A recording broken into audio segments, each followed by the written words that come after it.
Saludos, buenas tardes. Nuestro saludo cordial nueva vez a nuestros oyentes, a nuestros compañeros, a los fieles que están ahí con nosotros, en especial a la comunidad que se integra a través de ZTV y que está ahí siempre comentando, para bien, para mal, para coincidir y para no coincidir con nosotros, pero de todos modos hay que agradecerles ese seguimiento. Miren, cuestionar al poder y tener un matiz crítico con el que gobierna, con el que va a gobernar, yo pienso que es bastante sano. De hecho, es una de las mejores maneras en las cuales una sociedad puede medir su madurez, la forma en la que se fiscaliza, no solo del aspecto legal el poder, que dicho sea de paso, es también una materia pendiente en la institucionalidad, en la madurez institucional dominicana. Por eso hemos siempre pretendido la idea de un Congreso que esté conformado por personas que, independientemente de la línea partidaria, vayan a cumplir con la labor de representar al votante precisamente objetivo, tanto al que votó por ellos como al que no votó, pero al que representan en conjunto, al de sus comunidades, al de sus circunscripciones, al de sus provincias.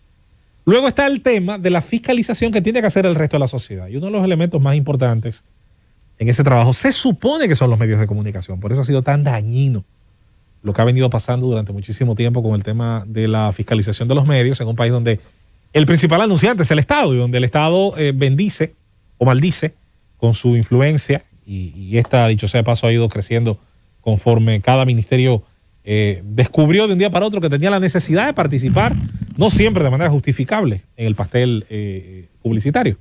Hay muchísimas instituciones del Estado que, dicho sea de paso, ahora que se está hablando mucho de disminuir el despilfarro y fusionar instituciones y evitar duplicación, una de las primeras cosas que le pedí específicamente en una oportunidad al entonces candidato y hoy presidente electo del Partido Revolucionario Moderno, en un momento que hablaba específicamente con parte del tema de los deportes. Y yo esencialmente hablaba más que por deportes, por todos los medios, cuando decía que había que revisar, entre otras cosas, el paquete publicitario de cada institución del Estado y cómo se justificaba y en qué momento se podía justificar que una institución pues tuviese una enorme cantidad de dinero derivada hacia esa área. Eso es importante.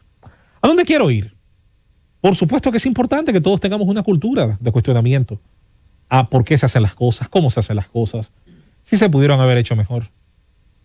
El problema es que la sociedad no solamente va a mirar al gobierno, va a mirar al vocero de esa crítica. Y va a exigir o debe exigir, y habrá actores que exijan, en todos los casos, coherencia sobre ese tipo de exigencia. A mí me parece fabuloso que mucha gente, por ejemplo, viendo los nombramientos que está anunciando el presidente electo, cuestione muchas cosas. Eso a mí me parece excelente porque implica que desde ahora el próximo gobierno tiene la presión tanto de quienes le votaron como de quienes no le votaron, porque todos son ciudadanos sujetos de deberes y de derechos, de hacer las cosas que prometió y que el país necesita, se hayan prometido o no, se hayan dicho de manera tajante o no. Ahora bien, es innegable que uno suele ser mucho más esclavo y que tiene una deuda de responsabilidad con lo que dice. Por eso a los políticos hay que recordarle todo el tiempo aquello que prometieron. En una oportunidad dijo el hoy presidente saliente, Danilo Medina Sánchez, y si no me falla la memoria, que puede ser, creo que fue en su discurso de toma de posesión del año 2012, mencionó algo que yo creo que nadie en este país quedó indiferente a esa porción de su discurso, que por el rumor público iba a perseguir la corrupción, iba a perseguir a aquellos que tuviesen la posibilidad de hacer daño desde el erario, distorsionar la función pública. 8 años después, exacto, 8 años después, como todo el que ha pasado por ahí, va a tener méritos y va a tener aciertos. Eso es obvio, porque tiempo ha habido y recursos ha habido. Ahora bien, dentro de las muchas cosas que quedó a deber, fue haber hecho de esa declaración que a tanta gente le gustó y me gustó y nos gustó y nos dio esperanza y nos hizo creer que ciertamente hacer una especie de definición muy distinta a la de su antecesor iba a ser eso. Porque si algo de dañino tuvo el gobierno del año 2008 al 2012, fue la idea que comunicó en ese entonces el presidente Fernández, de que el presidente Fernández vivía en una burbuja y lo que pasara fuera de esa burbuja, que estaba entre el Palacio y Funglode, a él no le importaba. Ya le había ganado las elecciones del año 2008. Ya él había logrado las condiciones para hacer la modificación constitucional del año 2010. Ya él había tenido en ese momento, precisamente estaba camino a completar un tercer ejercicio presidencial. Si no estaba satisfecho, por lo menos cerca estaba. Y que conste que quienes no estaban satisfechos alrededor de él hicieron el paripé de los 2 millones de firmas del Palacio de los Deportes. Dicho sea de paso, de que tenía la aprobación popular para reelegirse si quería otra vez. Porque nunca ha faltado alrededor de los presidentes, y atención a esto Luis, atención a esto al presidente electo, Luis Abinader, nunca ha faltado alrededor de los presidentes la claque, nunca ha faltado la corte, que le dice, sí, señor presidente, eso está bien. Y eso está bien, y aunque tal periodista esté criticando, ese envidioso, ese tarado, el pueblo se lo encuentra bien, siga para adelante. Y por supuesto, llega un momento en que usted, de tanto escuchar eso todos los días, usted llega a creer que es verdad. Y esa burbuja se retroalimenta y usted termina, señores, divorciado de lo que ocurre fuera de esa burbuja. Por eso es tan importante cuando los presidentes eligen su entorno, eligen quién les acompaña, quién les informa y quién filtra y cómo filtra aquello que llega a ellos. El presidente Fernández se estrenó, por la gente que tenía a su alrededor, vía la DIAPE, que era por supuesto una DIAPE muy distinta a lo que terminó siendo después DICON.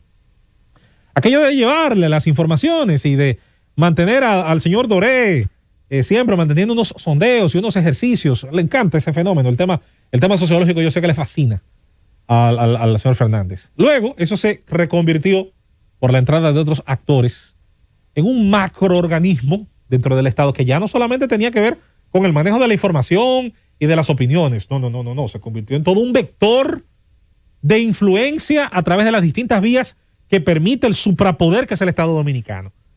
Los anuncios, las contratas, las relaciones, el qué sé yo qué, el qué sé yo cuánto, la línea de información en esta, lo que hay que decir es aquello. Una vez le llamó Marchena, Dios santo, ¿cómo fue que le llamó los microemprendedores de la comunicación? Mira, yo había oído cosas hasta el día que escuché esa. Y así distintas formas de tratar de ambientar hacia afuera. Obviamente, Joao hizo escuela el asesor brasileño que pasó por el Palacio y que pasó por otros países de América Latina, hizo escuela. No hay dudas de eso, dentro y fuera.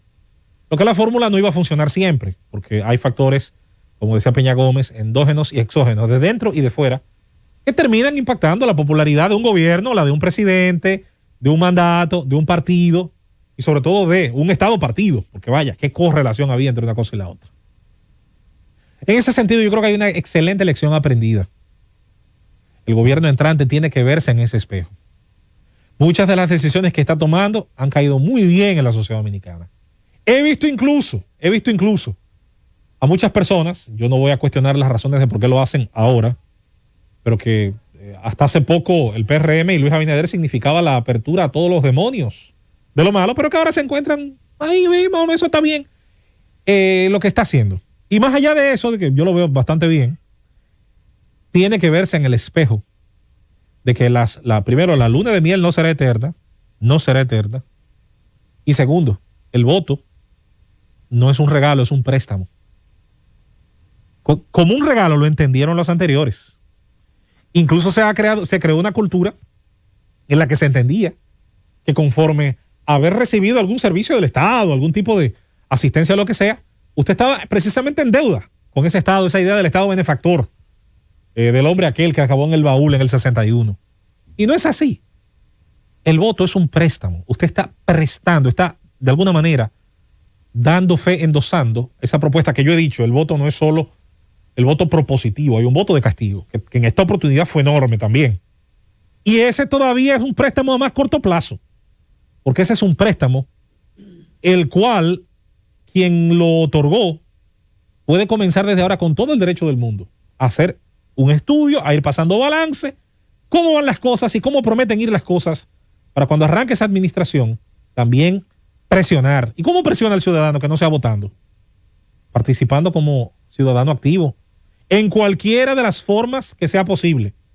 La protesta es una de ellas, la interacción, en este caso con medios de comunicación, que gracias a Dios han cambiado tanto, que ya la interacción ya no pasa por una llamada necesariamente a un programa, pasa por simplemente en un perfil de redes sociales usted decir qué opina y qué cree, y discutir junto a otros que opinen igual o que opinen distinto. Y esto, dicho sea de paso, permite también desahogar una enorme cantidad de cosas.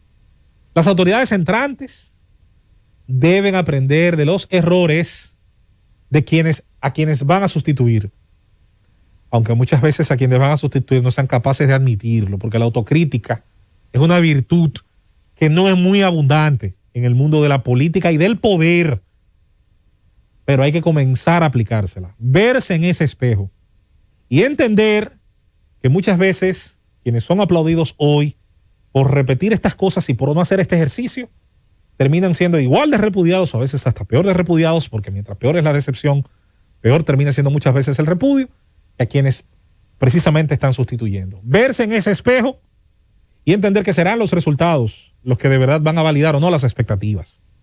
Pero hay que entender por qué los otros fallaron y tratar entonces de no repetirlo.